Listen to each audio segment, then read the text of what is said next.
please subscribe for more videos and remember to hit the notification bell so you never miss a new video.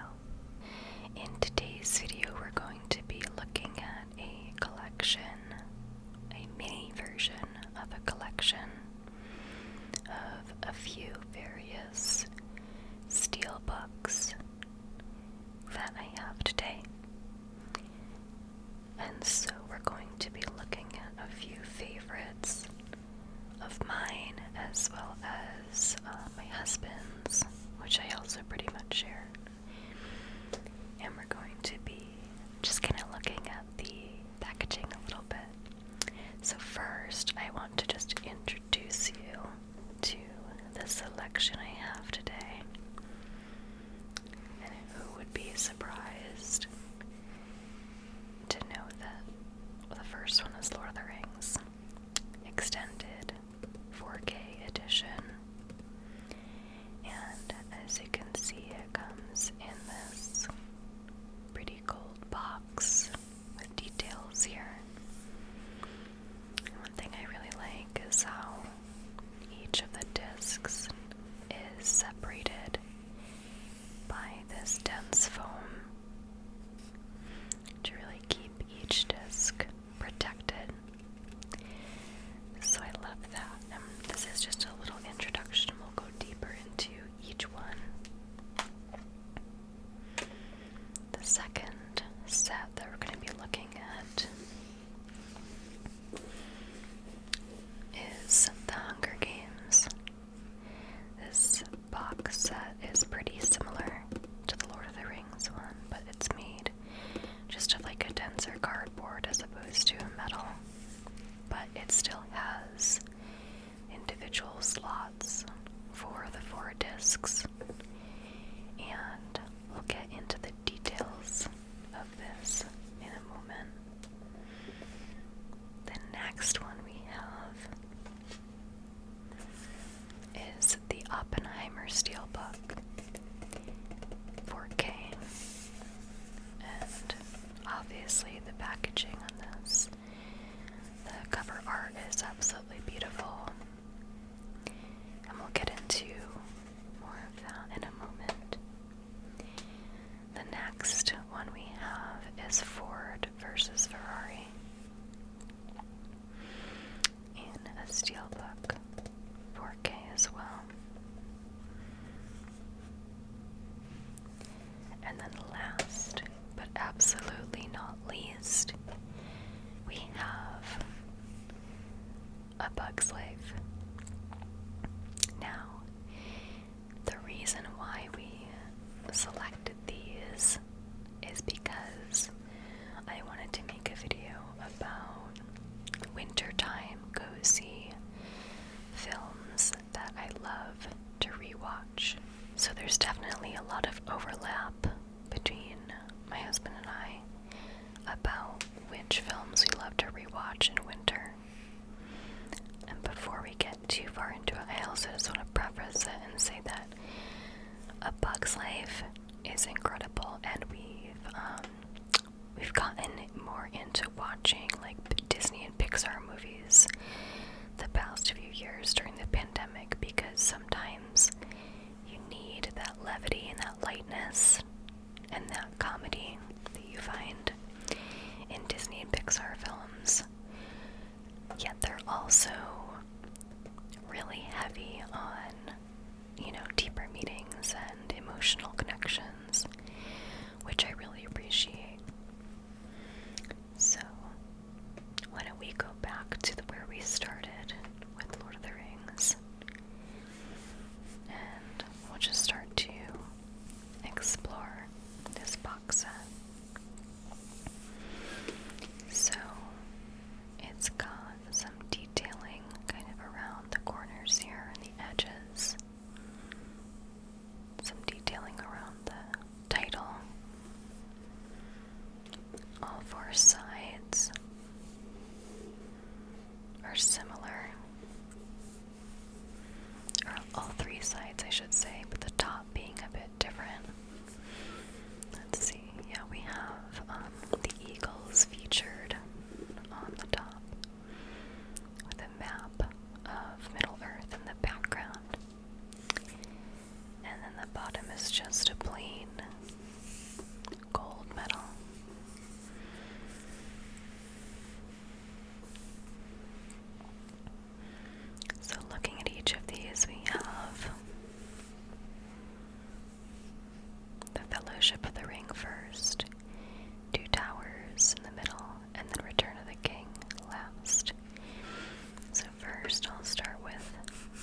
Fellowship.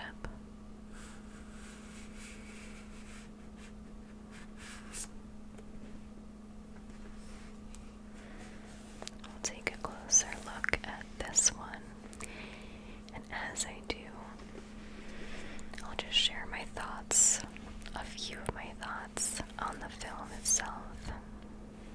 So first, just to talk about the packaging, it's kind of a matte finish here, and there's detailing, and there's detailing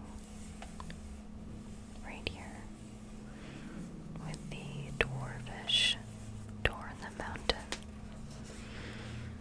and of course all the people in the Fellowship right here, the title below it.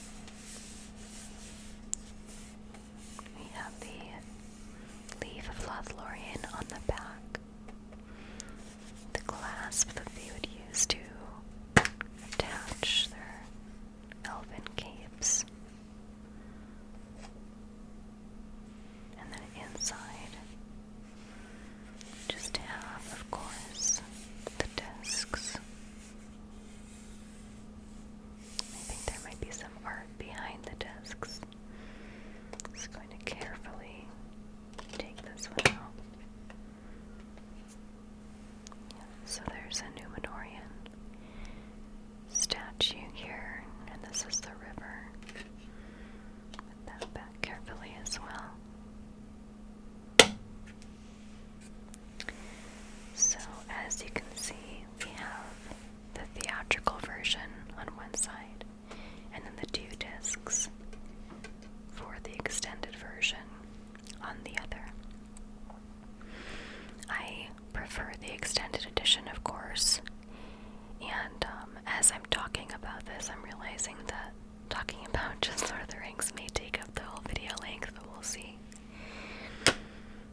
But yeah, I absolutely prefer the extended edition.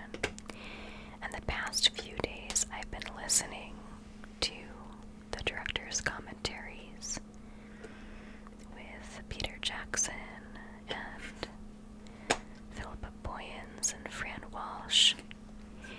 And one thing I've really noticed with listening to the commentaries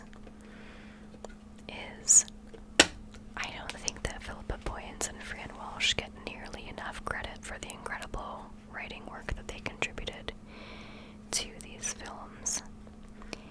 And in the past couple of years, I've been taking in even more of an interest about these films. I've always loved them, but in the past few years, I think that there have been some excellent pieces about these films done by Cinema Therapy and other video essayists on YouTube that I think provide more insight into the characters. And a couple of things I'll just share off the top of my head is I absolutely love the portrayals of healthy masculinity in all three of these films. And I think that so much of that has to do with Philippa Boyens and Fran Walsh's perspective that they bring to the writing of the scripts. I think Peter Jackson is obviously incredibly skilled at communicating, the direction and the writing to the other parts of the production, but Philippa and Fran, they also helped a lot with directing some of the scenes, and with the writing, I think they bring such humanity and humility from the characters in the book that are written, a tad esoteric if you're not super familiar with the writing style of Tolkien, but they just bring such character and humanity to these characters, and I think it's a really unique and beautiful portrayal of healthy masculinity on the part of many of the characters. One thing in particular that I've noticed in recent rewatches of these movies is the openness of all the characters characters, like in the Fellowship, and all the male characters in particular, the openness to just cry when they're really being emotionally impacted. It's something that you don't see in a lot of media, men openly crying. And I see it done in Lord of the Rings. I think like pretty much every character does at one point or another, and it's so beautifully portrayed, and I think that it's important to feature that aspect of our emotional range, especially for men, because so often men are taught to suppress emotion, not express, and to not cry when crying is such an emotional release. So I really appreciate that, and if you're a fan of these films, you'll probably know that by the third extended movie, if you're anything like me, you're also crying yourself with the incredible emotions that are conveyed in these films by the actors and characters. So again, in the Two Towers disc, we have the theatrical version on one side and the 2 discs for the extended on the other, all together in a lovely steelbook with Two Towers artwork in the background. Another aspect that I really picked up on in recent rewatches of these films is that Frodo is, to me, such an icon and a role model. And I picked up that he actually has chronic pain himself from his wound that he got from the Nazgul on Weathertop that never heals.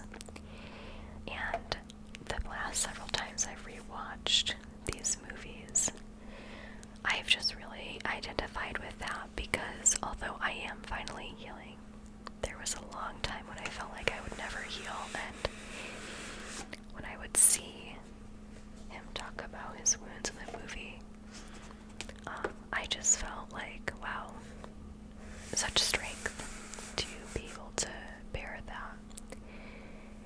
And again, to be able to openly talk about those things with other men, it was just really refreshing to see. And these films, I think, have so much to teach us. As we grow older, I think you can always rewatch and learn something new or pick up on a new perspective, because all the films are so rich and they have such a depth to them that, it just never gets old.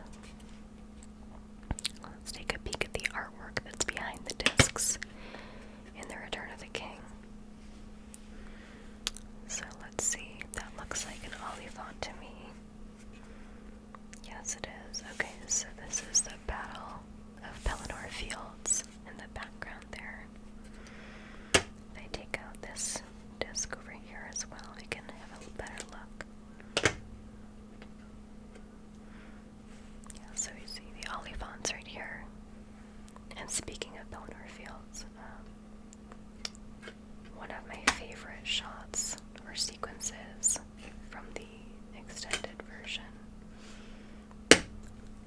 although perhaps I think it's in the theatrical as well, actually, but it's the whole series where, or the whole sequence where Pippin is singing as Denethor is eating the tomatoes really aggressively, and Faramir is riding off with the Gondor troop towards Osgiliath. And there's just this incredible line of horses, and they're riding, and they're so powerful. And I just absolutely love the cinematography of that sequence. It's absolutely gorgeous. And I've always felt growing up that, as someone who loves horses, Lord of the Rings is a particularly more accessible work of fantasy because it features so many horses, and I just loved that sequence growing up because it was such a beautiful portrayal of the strength and grace of equines, and it just captures like how it feels to actually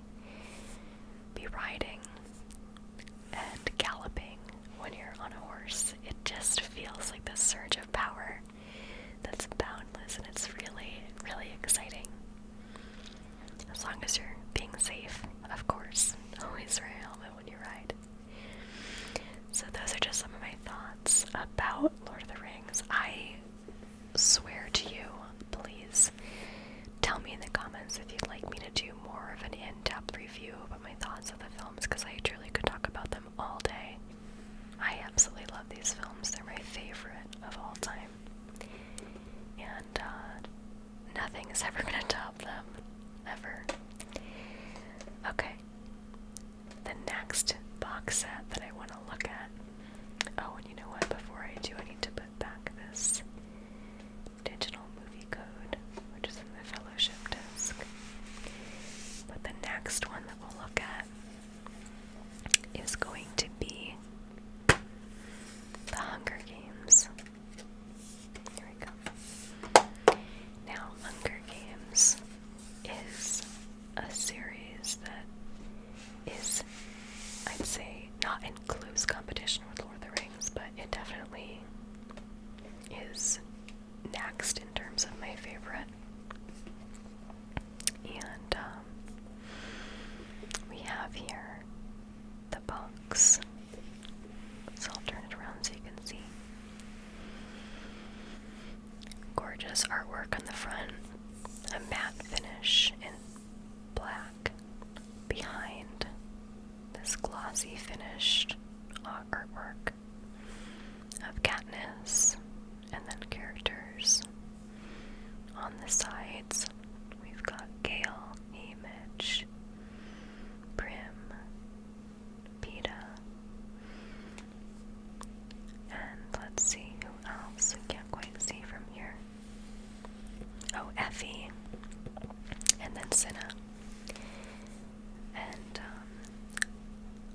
I absolutely love these films. We have the titles over here on one side. Again, I think because of the portrayal of PTSD, complex PTSD, and the strength of character it takes to carry that with you. Again, there was a few excellent cinematherapy videos about the Hunger Games, and if you're not familiar with cinematherapy, I would highly recommend that you check out their videos on both Lord of the Rings and Hunger Games after watching this. But they have incredible insights as well into these films. Cinematherapy is two guys, Alan C. Wright, who's a director, and Jonathan Decker, who's a therapist, and they're close friends, and they both love movies and films, so they will review characters or concepts or themes from all kinds of films, ranging from, things like this, Hunger Games or Lord of the Rings, or, more adult-themed films, to stuff like Disney and Pixar, and I have found such a greater and deeper appreciation of many films because of their videos, and I've found such a deeper appreciation of film media in general. Who among us, doesn't love movies, but I think that when you analyze them with deeper care, you come to find all these beautiful themes and lessons that have so much to teach us.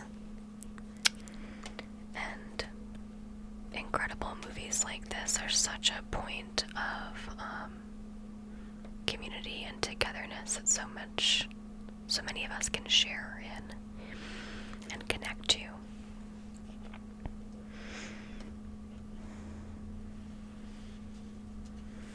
So let's see, this interior artwork says, okay, I volunteer as tribute. I am only just seeing this now. I've looked more closely at the Lord of the Rings box set, but this is my first time looking closely at these. So it looks like there's two discs, and actually I need to, I can't recall if it's disc wanted to, or if one of these is a special features disc. I need to look into that actually. I'm not too sure.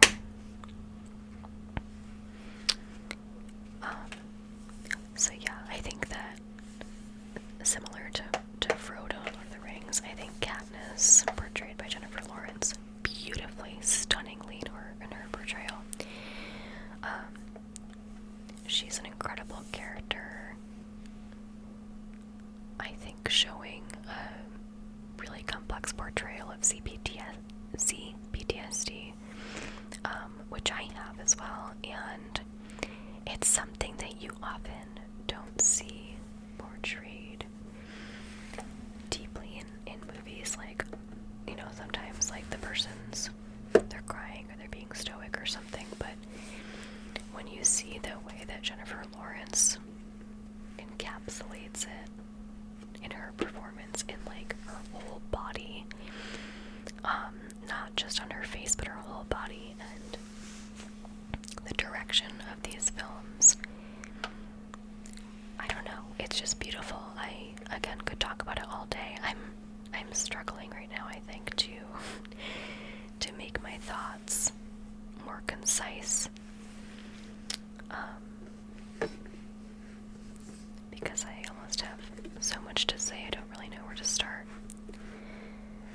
I actually just want to show you really quick that when you put together all these discs,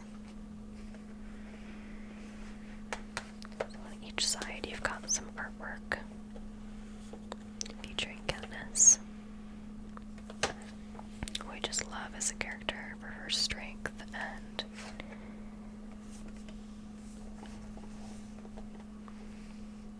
just everything that she brings to the role. So there's some artwork of Katniss right here, and then when you flip each of these discs over, you have a map of Panem that forms, and I just need to flip them over briefly so that I can properly align them for you.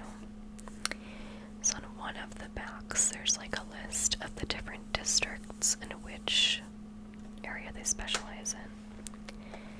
And then on these three discs is a map of Panem, which would look like this. So Panem is essentially the United States and Canada and Mexico, kind of all one, but, you know, in a distant future where sea levels have risen and resources are scarce. So it looks vaguely like a map of the United States and Canada and Mexico down here, but again, the sea levels have risen and it really is different. But I appreciate this because if you're into the lore of Hunger Games, having read the books as well, obviously, you kind of wonder, like, okay, which district does each correspond to in terms of where the states are. And it's beautiful just to see, like, an official map like this, as opposed to, like, fan art that, you know, you're not quite sure. But yeah, this is more official, which I really appreciate.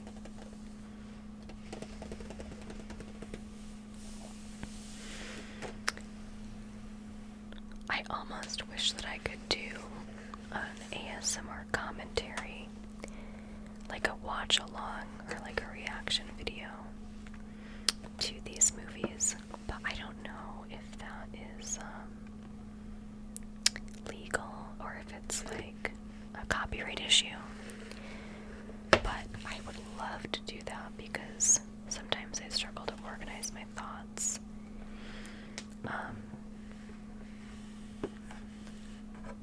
About these films. I just think there's so much to say and it's really difficult for me to be concise. So why not make it into a longer ASMR video where we can really get into the meat of it? I don't know, just a thought. reason why we love to rewatch these films in winter is because in summertime, you know, things are so much more busy, so much more fast-paced.